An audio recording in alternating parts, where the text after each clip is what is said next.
Pireezidantiin biyyattii qondaaltota mootummaa, dippiloomatootaa fi uummanni bakka garaagaraa irraa dhufan ayyaana kanarratti argaman. Raayyaan ittisa biyyaa argisiisa loltuu fi meeshaa waraanaa Adabaabaayii Masqalaatti argisiisuun ayyaanichi bifa daaka qabaatu taasise.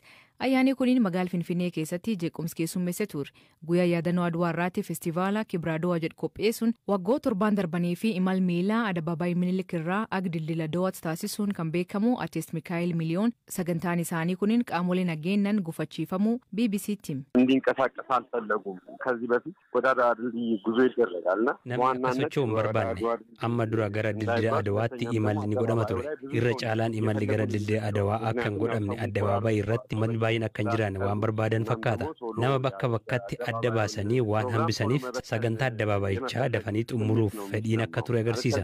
Sagantichi akka yeroo kaanii miidhagina akka qabaatu hin barbaadamne. Balballi gara Adabaabayichaatti geessu 5 cufaa ture. Karaa 6ffaa qofaatu banaa ture. Fardeenii fi uummatni akka hin galle godhameera. Sagantichi ariifatee osoo uummatni hin argamin akka xumuramu godhameera. Xiqqoo nama aarsa. Achi gara Dildila Adawaa akka deemnu hin barbaadamne. Daandicha cufuu barbaadan. Kana gidduutti gaazii imaanessu dhukaasaniiru. Daa'ima waggaa 3 irratti dabalate. Ani mucaa koo waggaa 3 qabadheen baheen ture. Gara caalu ijoollee waggaa 13 gadiitu seenaa isaanii beekuuf agarsiisaa fi fokkara gochaa deemaa ture. Isaan irratti gochi akkasii kan raawwate.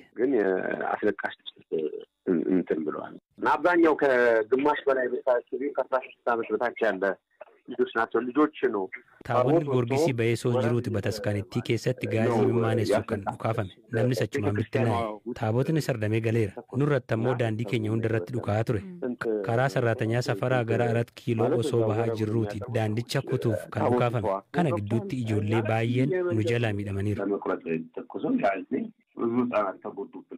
Namni maqaan isaanii akka hin dhahamne gaafatan kabataskaan Managaa Shaggannat Tsigee Quddus Gorgiskees jiran tokko gaazii imimaanees itti dhukaafameen amantootni hedduun miidhamanii kaanis ofoolalanii gara hospitaala geeffamuu himan. Jeequmsi kabaja ayyaanichaa magaalaa Finfinnee irratti mudateen waliin wal qabatee miseensi isa tokko dhukaas qaamolee nageenyaan ajjeefamuu dhaabni sochii biyyaalessa Amaaraa ibsa baasen beeksise. Tajaajilli kominikeeshinii mootummaa federaalaa Gamisaatiin ibsa baasen ayyaanni yaadannoo injifannoo Adwaa akka roorfamee fi injifannicha haal madaaluun kabajamee jedhee Adabaabaayii Minilikii fi Bataskaan Gorgisii biraatti hokkara uumuuf yaalame akka ture ibsa. Qaamoleen ayyaanicha jeequuf fedhan jiraachuu dursee beekee akka ture kan ibsu mootummaan kanneen irratti tarkaanfii fudhateen sirni Bataskaanitti gufachuu fi amantootni miidhamuu hime.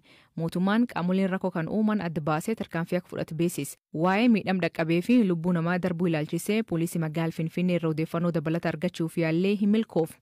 Ministeerri aadaa fi ispoortii obbo Qajeela Mardaasaa ayyaana kanarratti haasaa taasiseen injifannoon Adwaa injifannoo uummattoota Itoophiyaa hundaati jedhe. Ayyaanni kun waloodhaan kabajamuu qaba. Namoota akka adda addaatti ayyaanessu osoo hin taane nama gaaddisuma tokko jalatti akka ayyaaneffatamu. Lammataa immoo kan uummattoota hundaa ta'uusaa ibsuu barbaanna irra deddeebine.